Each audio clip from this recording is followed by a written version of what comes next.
अस्सलाम वालेकुम फ्रेंड्स, कैसे हैं आप सब। उम्मीद है आप सब खैरियत से होंगे। आज हम स्टार्ट करें जी एक्सरसाइज नंबर 1.5 और क्वेश्चन नंबर 1 है find the determinant of the following matrices. हमें कुछ मैट्रिसेस गिवन है, हमने इसका डिटर्मिनेंट फाइंड करना है।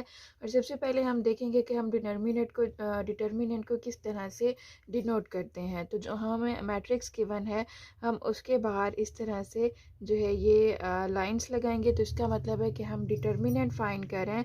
तो यहाँ पे हम क्या करेंगे, यहाँ में -1 2 1 0 जितने भी इसके एलिमेंट्स थे उनको मैंने ऐसे लिख लिया है और इसका मैंने डिटर्मिनेंट फाइंड करना है। तो मैं ये ऐसे ब्रैकेट डालूंगी इसके बाहर। तो इसका मतलब है कि मैं डिटर्मिनेंट फाइंड कर रही हूँ।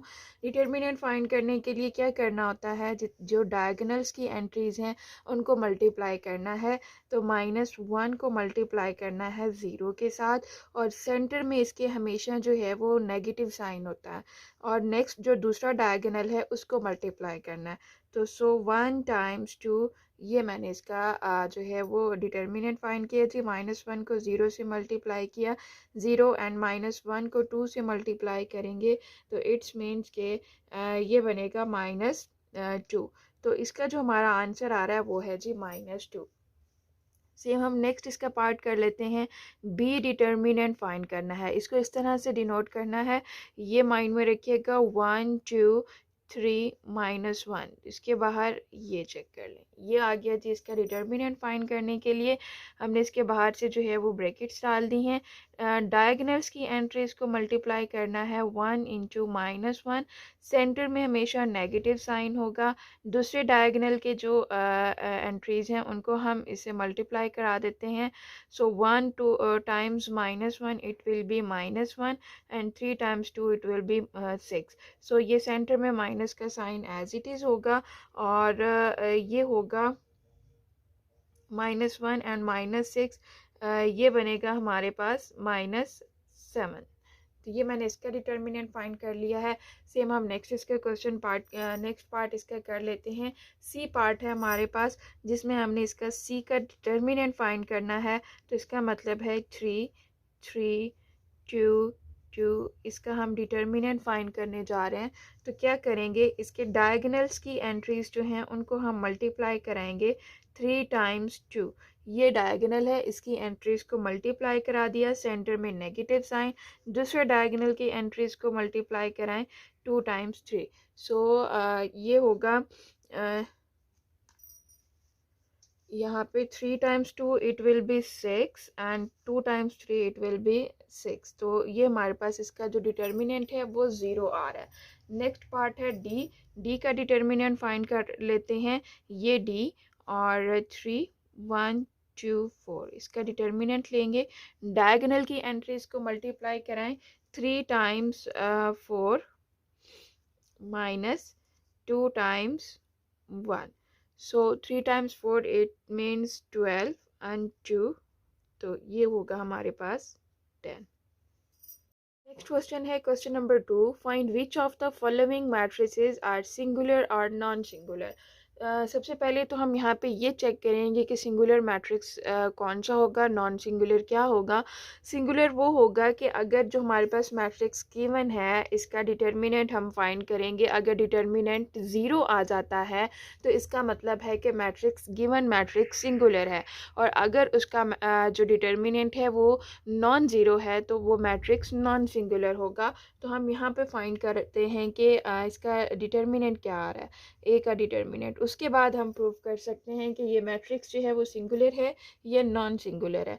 तो यहाँ पे हम ले लेते हैं 3 2 6 4, इसका डिटर्मिनेंट लेंगे। डायगोनल की एंट्रीज को मल्टीप्लाई कराएं 3 times 4 minus 6 times 2। It means 3 times 4 will be 12 and 6 times 2 will be 12। So इसका डिटर्मिनेंट 0 आया है। सो हम यहाँ एंड पे क्या लिख देंगे, hence a matrix is singular. ऐसे ही हम बाकी मैट्रिक्स का भी डिटर्मिनेंट फाइंड आउट कर लेते हैं। B determinant 4 3 1 2। सो डायगोनल की एंट्रीज को मल्टीप्लाई करें minus 1 times 3, 4 2 ज़ा 8 minus 3 it will be 5.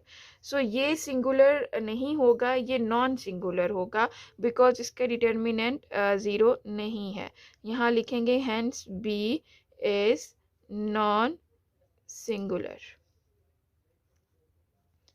I hope कि आप लोगों को कॉन्सेप्ट्स क्लियर हो गए हो. नेक्स्ट इसका पार्ट कर लेते हैं, तो इंशाल्लाह अगर कोई कंफ्यूजन है तो क्लियर हो जाएगा. सी डिटर्मिनेंट फाइंड करते हैं. 7 3 माइनस 9 5, इसका डिटर्मिनेंट लेंगे तो ये होगा हमारे पास 7 times 5 minus 9 times 3. So it will be इसकी 7 times 5 35 and minus plus 9 times 3 it will be 27. so इनको ऐड कर ले तो ये हमारे पास आ रहा है जी 67 63. तो ये हमारे पास इसका आंसर है. सॉरी 62. तो ये नॉन ज़ीरो है, इसका मतलब है कि ये होगा हमारे पास नॉन सिंगुलर मैट्रिक्स. ऐसे ही हम यहाँ डी का डिटर्मिनेंट फाइंड आउट कर लेंगे. 5 माइनस 2 माइनस 10 4. सो 5 टाइम्स 4 माइनस 10 टाइम्स -2. तो 5 times 4 means 20 and minus plus it will be 20. सो ये 0 है, तो इसका मतलब है कि मैट्रिक्स जो है वो सिंगुलर है. डी मैट्रिक्स सिंगुलर है. नेक्स्ट क्वेश्चन है हमारे पास question number 3. Find multiplicative inverse if it exist of each. तो सबसे पहले तो हमने ये देखना है कि मल्टीप्लिकेटिव इन्वर्स क्या होता है. मल्टीप्लिकेटिव इन्वर्स वो होगा जैसे अगर हमने ए का इन्वर्स फाइंड करना है तो मल्टीप्लिकेटिव इन्वर्स में हम उसके ऊपर छोटा सा -1 डाल देंगे, तो इसका मतलब है कि हम उसका इन्वर्स फाइंड आउट कर रहे हैं. लेकिन यहाँ पे जो मल्टीप्लिकेटिव इन्वर्स का हमारे पास फार्मूला होता है वो होता है जी adjoint of A over A determinant. ये हमारे पास फार्मूला है. ऐसे ही जब हम बी का फाइंड आउट करेंगे, बी इन्वर्स फाइंड आउट करेंगे, तो वहाँ पे हम फार्मूला लगाएंगे adjoint of B over B determinant. ये फार्मूला हम यहाँ पे लगाएंगे. अब नेक्स्ट हमारे पास क्वेश्चन है कि भाई एडजॉइंट ऑफ ए क्या होता है. तो एडजॉइंट ऑफ ए जब हम नेक्स्ट इस क्वेश्चन को सॉल्व करेंगे तो वहाँ पे आप लोगों के कॉन्सेप्ट क्लियर करा देंगे. अब नेक्स्ट है हमारे पास कि इफ़ इट एग्जिस्ट. इसका क्या मतलब होगा. इसका मतलब ये है कि अगर हमारे पास इसका जो डिटर्मिनेंट, सबसे पहले हमने डिटर्मिनेंट फाइंड आउट करना है. अगर वो 0 आ जाएगा तो हम इसका आगे इन्वर्स फाइंड आउट नहीं कर सकते. क्यों नहीं कर सकते. जब नीचे इसके डिवीजन में 0 होगा तो वो सारा आंसर उसका 0 हो जाएगा, तो उसको हम सॉल्व नहीं कर सकते. अगर इसका नॉन ज़ीरो होगा तो फिर हम इसको कर सकते हैं. तो सबसे पहले हमें जितने भी हमें क्वेश्चंस गिवन हैं उसका हमें डिटर्मिनेंट फाइंड आउट करना है. अगर वो 0 नहीं आता तो हम उस क्वेश्चन को नेक्स्ट सॉल्व करेंगे. अगर आ गया तो फिर जो है उसको वहीं छोड़ देंगे. तो सबसे पहले हम यहाँ पे इसका डिटर्मिनेंट ले लेते हैं. -1 टाइम्स 0. इनके डायगोनल्स की एंट्रीज को मल्टीप्लाई कराएंगे and -3 times 2. So it will be 0 -6. ये होगा हमारे पास -6. तो इसका मतलब है कि ये नॉन ज़ीरो है, तो हम इसको आगे फाइंड आउट करेंगे. तो यहाँ पे मैं आप एडजॉइंट ऑफ ए लूँगी. एडजॉइंट ऑफ ए में हमारे पास क्या होता है कि ये जो हमारे पास ये डायगोनल गिवन है ये वाला, इसकी हमने एंट्रीज की जो लोकेशन है वो चेंज करनी है. मीन्स 0 इस जगह पे आ जाएगा, -1 यहाँ पे आ जाएगा, तो ये 0 और ये -1. और जो बाकी दूसरा डायगोनल है उसके जितने भी साइंस गिवन हैं, अगर इसके साथ पॉजिटिव है तो वो नेगेटिव हो जाएगा, नेगेटिव है तो पॉजिटिव हो जाएगा. तो इनके साइंस को हमने चेंज करना है. तो पहले हमारे पास यहाँ +3 में है तो ये नेगेटिव हो जाएगा और ये भी -2 हो जाएगा. तो ये मैंने adjoint of A find out कर लिया. अब हम फाइंड आउट करेंगे ए इनवर्स. तो ये फार्मूला हमने यहाँ पे लगाना है adjoint of A over A determinant. Adjoint of A जो हमारे पास आंसर है उसको हम यहाँ पे लिख लेते हैं -3 -1. और इसके नीचे जो हमारा डिटर्मिनेंट है वो हमारे पास था -6।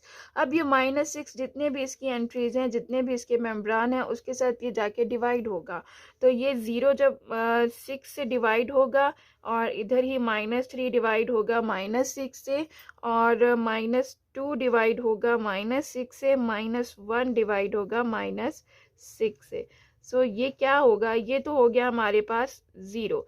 अब यहाँ पे क्या है, ये माइनस से माइनस साइन कैंसिल, 3 1 जा 3, 3 2 जा 6 मीन्स 1/2, और ये भी ऐसे ही 2 1 जा 2, 2 3 जा 6, ये हो गया 1/3, और ये माइनस से माइनस साइन कैंसिल, तो ये बन गया हमारे पास 1/6। तो ये हमने इसका ए इन्वर्स यानी मल्टीप्लिकेटिव इन्वर्स फाइंड आउट कर लिया है। ऐसे ही हम इसका नेक्स्ट पार्ट सॉल्व करेंगे, बी मैट्रिक्स का हमने इन्वर्स फाइंड आउट करना है। तो सबसे पहले हमें फाइंड आउट करना है डिटर्मिनेंट। डिटर्मिनेंट फाइंड आउट करने के लिए हमने इन दोनों मैट्रिक्स को मल्टीप्लाई करना है, -5 टाइम्स 1 डायगोनल की एंट्रीज को।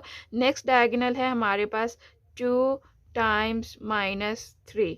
सो ये हमारे पास क्या होगा, -5 और माइनस ये बन जाएगा 6, तो 6 टाइम्स 5 इट मीन्स ये हमारे पास है 1। तो अब हम यहाँ पे हमारे पास बी डिटर्मिनेंट आ गया है, हम फाइंड आउट करेंगे जी एडजॉइंट ऑफ बी। तो उसमें क्या करना है, इस डायगोनल की लोकेशन को चेंज करना है, -5 इधर और ये 1 इधर, और इस डायगोनल की जो एंट्रीज हैं उनके साइंस को हमने चेंज करना है। तो 2 पॉजिटिव है तो ये नेगेटिव हो गया, यहाँ 3 नेगेटिव है तो ये हमारे पास हो गया जी पॉजिटिव। तो अब हम क्या करेंगे, बी इनवर्स फाइंड आउट करेंगे। फार्मूला लिखें, adjoint of B over B determinant. So adjoint of B का आंसर लिखेंगे -5 -2 3 एंड 1, और नीचे हमारे पास है इसके 1। तो जब ये 1 से डिवाइड होगा तो वापस हमारे पास आंसर क्या आएगा, -5 3 एंड -2 1। आई होप कि आप लोगों को समझ आ गई हो। अब हम इसका नेक्स्ट पार्ट सॉल्व करते हैं। पार्ट है हमारे पास सी, हमने इसका जो है मल्टीप्लिकेटिव इन्वर्स फाइंड आउट करना है। तो सबसे पहले हम इसका डिटर्मिनेंट ले लेंगे। तो -9 मल्टीप्लाई होगा -2 से, एंड सेंटर में साइन है माइनस का। 6 मल्टीप्लाई होगा 3 से। तो -9 और -2 मल्टीप्लाई होंगे तो ये पॉजिटिव 18, और ऐसे ही 6 टाइम्स 3 इट विल बी 18। तो ये हमारे पास 0 है। इसका मतलब है कि हम इसको जो है सी इन्वर्स फाइंड आउट नहीं कर सकते। ठीक है, सी इन्वर्स हम जो है नहीं फाइंड आउट कर सकते। तो यहाँ पे अब हम डी का फाइंड आउट करेंगे। D is equal to, D का डिटर्मिनेंट फाइंड आउट करना है 1/2 3/4 1 और 2। इसका डिटर्मिनेंट फाइंड आउट करना है। तो इसका मतलब है कि 1/2 मल्टीप्लाई होगा 2 के साथ, और -3/4 मल्टीप्लाई होगा 1 के साथ। सो ये 2 से 2 कैंसिल, यहाँ 1 बच गया, और ये है हमारे पास 3/4। तो 4 इसको हमने फाइंड आउट करना है आगे। 4 टाइम्स 1 4 -3। तो डिटर्मिनेंट हमारे पास क्या आ रहा है जी, 1/4। ये हमारा इसका डी का डिटर्मिनेंट आ गया 1/4। अब फाइंड आउट करना है जी adjoint of D. Adjoint of D का मतलब है हमारे पास कि हमने इन दोनों की लोकेशन को चेंज करना है। ये लोकेशन चेंज हो गई और इनके साइन चेंज हो गए, -3/4 और यहाँ पे होगा 1, सॉरी ये भी -1 बनेगा। तो ये मैंने यहाँ पे जो है इसको मल्टीप्लाई करा दिया है, sorry adjoint of D find out कर लिया है। अब हम यहाँ फाइंड करते हैं कि डी इन्वर्स हमने कैसे फाइंड करना है। यहाँ पे लिख रही हूँ, D inverse is equal to adjoint of D over D determinant. So adjoint of D का हम यहाँ आंसर लिख लेते हैं, -3/4 1/2, और इसके नीचे आ जाएगा जी 1/4। तो ये मैंने अब इस 1/4 को इन सब के साथ मल्टीप्लाई करा देते हैं, सॉरी डिवीजन करा देते हैं। 2 को डिवाइड करना है हमने 1/4 के साथ। ठीक हो गया। ऐसे ही -3/4 को डिवाइड करना है 1/4 के साथ, और ये हमारे पास है -1 को डिवाइड करना है 1/4 के साथ, और 1/2 को डिवाइड करना है 1/4 के साथ। तो ये मैंने यहाँ पे इसको डिवीजन फॉर्म में लिख लिया है। इसको आगे सॉल्व करने के लिए मैं क्या करूँगी कि यहाँ पे मैंने सबके मल्टीप्लिकेशन साइन लेके आना है, तो ये उलट हो जाएगा, मीन्स ये 4/1 हो जाएगा। तो अब मैं यहाँ 4/1 नहीं लिखूँगी क्योंकि आपको पता है कि नीचे 1 की कोई वैल्यू नहीं होती। तो -3/4 मल्टीप्लाई बाय 4 -1 मल्टीप्लाई बाय 4 और 1/2 मल्टीप्लाई बाय 4। जब हम डिवीजन को मल्टीप्लाई साइन में चेंज करते हैं तो आगे वाली जो हमारे पास उसकी फ्रैक्शन होती है वो उलट हो जाती है। तो ये होगा 2 4 जा 8, ये 4 से 4 कैंसिल, -3 4 1 जा 4 और ये 2 2 जा 4, तो 2 1 जा 2, ये हमारे पास इसका जो है वो आंसर आ गया। आई होप कि आप लोगों के जो है ये समझ आ गई हो। बाकी इसके पार्ट्स इंशाल्लाह हम नेक्स्ट वीडियो में करेंगे, तो काइंडली आप लोग मेरे चैनल को सब्सक्राइब ज़रूर कर लीजिएगा और प्रेस कीजिएगा जी बेल आइकन को, ताकि आप लोगों को नेक्स्ट आने वाली वीडियो का नोटिफिकेशन मिल सके। मिलते हैं जी नेक्स्ट वीडियो में। अल्लाह हाफिज़।